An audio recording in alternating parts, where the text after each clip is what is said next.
Hey, good afternoon. Fox 6 meteorologist Wes Wyatt wrapping up another weekend, getting ready to kick off the final full week of March. April will be here before you know it. We're talking about cold weather, one of the big weather stories in this webcast, and then there will be a system that's going to bring some heavier rainfall possibilities later in the week. Let's go ahead and start you off here with a look at this beautiful view over in Hamilton. Sunshine made it back into the picture this afternoon, and thanks to that, it didn't feel quite as cold as it could have if the clouds would have held on. Now, there are some clouds that will be working in associated with this rain you see to the west of us, and you're looking at this and probably thinking, wow, that looks like it's moving our way.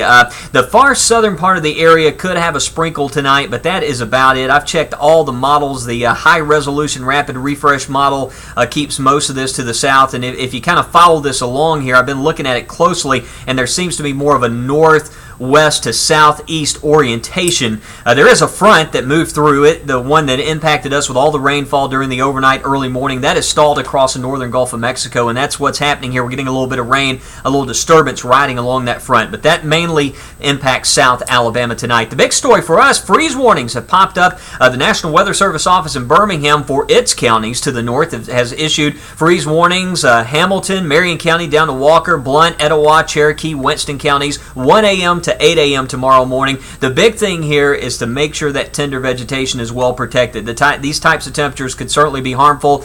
Coleman County, although the NWS Huntsville has not issued a warning, get ready. Freezing temperatures possible there tonight as well. Satellite radar showing that clearing line working southward, and looks like at the time of this update we're starting to get some of that sunshine breaking through over southern areas like Demopolis and Clanton, over towards Childersburg and Sylacauga, and you see the wet weather to the west, and again it does seem like it's trying to lift our way, but we're mainly hanging on to a dry forecast. There will be some clouds out of this though tonight, and in fact that's going to help to keep the temperatures in our southern and central areas above freezing tonight. Otherwise it would be a bit colder. To the north, greater chance of those freezing temperatures, and then upstream we're looking at a secondary surge of cold air. That's going to roll in here tomorrow night and Tuesday, and that's the one to watch. I think area-wide by Wednesday morning we're looking at a significant spring freeze across the area. A lot of 20s on the map possible, but notice in the short term we are still looking like we're going to stay dry. Let's go ahead and bring in the model that will take us in a bit further out in the long range. First off, a quick glance at those temperatures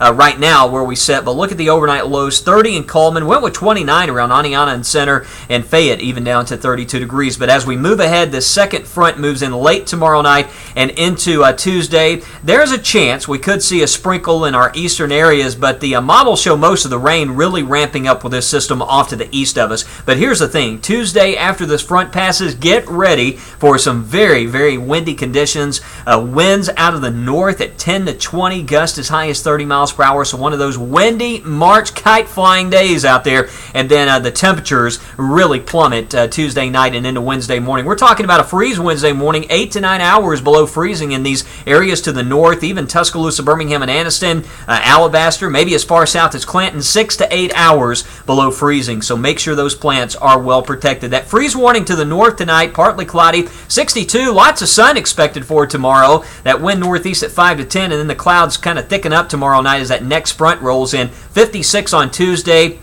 After the cold start Wednesday, still below average. And then there's another system that rolls in as temperatures really recover by Friday. We could see a few thunderstorms out of that. Don't think right now we see a major severe weather threat with this, but certainly a few storms and some rainfall possible on Friday. And this system could linger into Saturday with additional showers, 68 degrees, and then we should cool off with some clearing on Sunday. So that's the way the weekend forecast is looking, and we'll have some updated numbers and model data for you coming up tonight at 9 o'clock and 10 o'clock, plus the beach forecast. I know it's spring break for a lot of folks, and we'll be checking out the spring break weather forecast. If you have questions about the weather outlook for our area, check me out on Facebook, Wes Wyatt Fox 6. You can always chat with me there, and on Twitter at Wes Wyatt Weather. Hope you have a great evening, and I'll see you back on Fox 6 tonight at 9 o'clock.